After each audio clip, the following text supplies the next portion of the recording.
अगर इस तरह के प्रश्न आपसे बोर्ड में पूछा जाए तो आपको घबराना बिल्कुल भी नहीं है। कलम उठाना है और बनाने के लिए तैयार हो जाना है। कैसे, तो आइए देखते हैं। सबसे पहले हम क्या करेंगे, जो आपको दिया रहे उसके विपरीत मान लेंगे, है ना। अगर सिद्ध करने के लिए मतलब दिया रहे अपरिमेय संख्या, तो आपको मान लेना है परिमेय संख्या। ठीक है, तो सबसे पहले यहाँ लिख देंगे, माना कि 7√5 एक परिमेय संख्या है।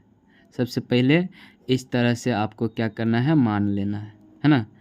आप लोग परिमेय संख्या पढ़ चुके हैं, पता है कि परिमेय संख्या क्या होता है। तो परिमेय संख्या वो ऐसी संख्या होती है जिसको हम P/Q के रूप में लिख सकते हैं। कहने का मतलब ये हुआ कि ये 7√5 जो है, इसको हम, अगर ये परिमेय संख्या है तो P/Q के रूप में आसानी से लिख सकते हैं, है ना। P/Q के रूप में यहाँ आसानी से हम इसको लिख सकते हैं। जहाँ P और Q क्या होगा, तो कहेंगे जहाँ P और Q एक पूर्णांक है, यहाँ पर लिख देंगे जहाँ P और Q क्या है, एक पूर्णांक है, तथा Q बराबर नहीं है कितना, 0 के, है ना। इस तरह से लिख देना है कि P और Q एक पूर्णांक है और Q जो है ये 0 के बराबर नहीं है। अब क्या करना है आपको, इस तरह से इसको सॉल्व करना है ना, कि एक तरफ आपको अपरिमेय संख्या बच जाए और दूसरे तरफ मतलब जो बाकी रहे उसको भेज देंगे। तो जैसे यहाँ लिखा है 7√5, तो इसमें जो √5 है ये आपका अपरिमेय संख्या है। तो आप इसको क्या करेंगे, ऐसे लिख लेंगे, यहाँ लिख लेंगे कि √5 बराबर P, और ये गुना में है तो चले जाएंगे भाग में, तो इस तरह से ये 7Q लिखा जाएंगे। ठीक है, और इसको आप लोग मान लेंगे समीकरण 1। इस तरह से आपको मान लेना है ना। इस तरह से आपको क्या करना है, समीकरण बना लेना है। अब इस तरह से जब समीकरण बनाएंगे तो आपको देखते ही पता चल जाएगा कि ये अपरिमेय संख्या है ना। और P 7 और Q एक पूर्णांक है, तो जब ये तीनों पूर्णांक है तो ये हो जाएगा आपका मतलब परिमेय संख्या, जबकि ये क्या है, अपरिमेय संख्या। तो आपको यही बात यहाँ लिखना है, चूँकि P, Q एवं 7 एक पूर्णांक है। ये तीनों क्या है, एक पूर्णांक है।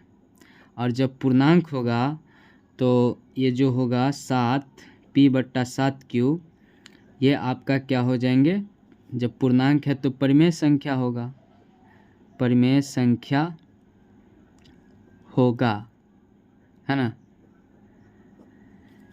तथा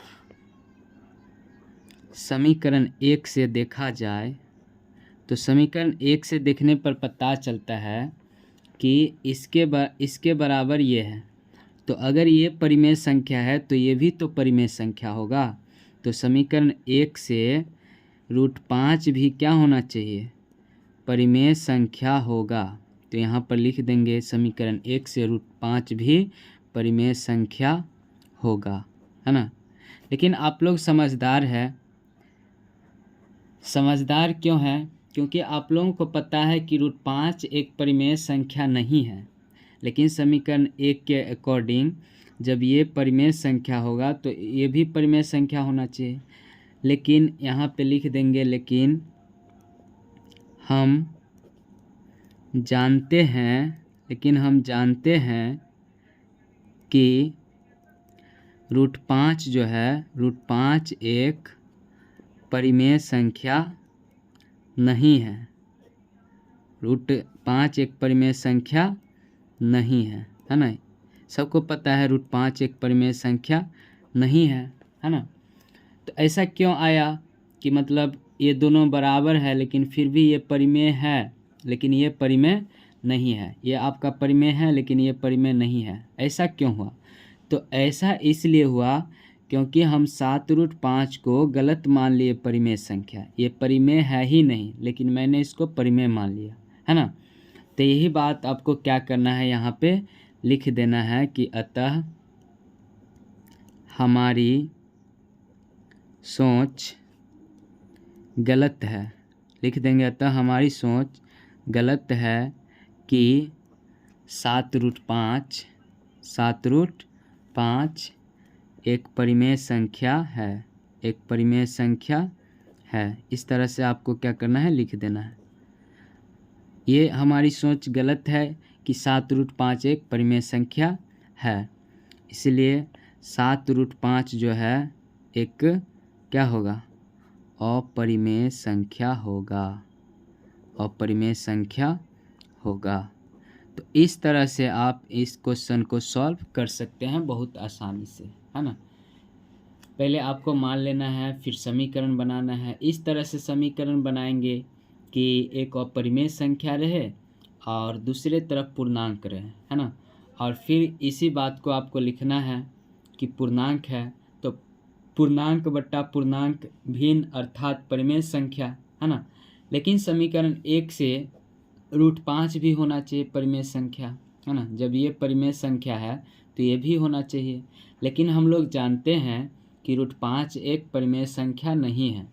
अब ऐसा गलतफहमी क्यों आया, क्योंकि हम लोग सोच ही गलत लिए थे, है ना। तो इसलिए यहाँ लिख देंगे कि हमारी सोच गलत है कि 7√5 एक परिमेय संख्या है, यानी कि 7√5 क्या होगा, एक अपरिमेय संख्या होगा। और इस तरह से बनाएंगे आप तो आपको पूरे 2 नंबर मिलेंगे, ठीक है। अब इस तरह के क्वेश्चन जो होंगे इसमें 7√5 है, हो सकता है आपसे पूछ दे सिद्ध करे कि 3√2 एक अपरिमेय संख्या हो, है ना। या इस तरह से पूछ दे 5√7, मतलब पूछने के लिए कुछ भी इस तरह से बना करके आपसे पूछ सकता है। ऐसे भी पूछ सकते हैं 4√7, है ना। तो सेम टाइप के क्वेश्चन हो जाएंगे। तो आप लोग क्या करेंगे, इसको खुद से सॉल्व करेंगे, ठीक है। तो फिर से मिलेंगे अगले वीडियो में, तब तक के लिए बाय बाय, थैंक यू।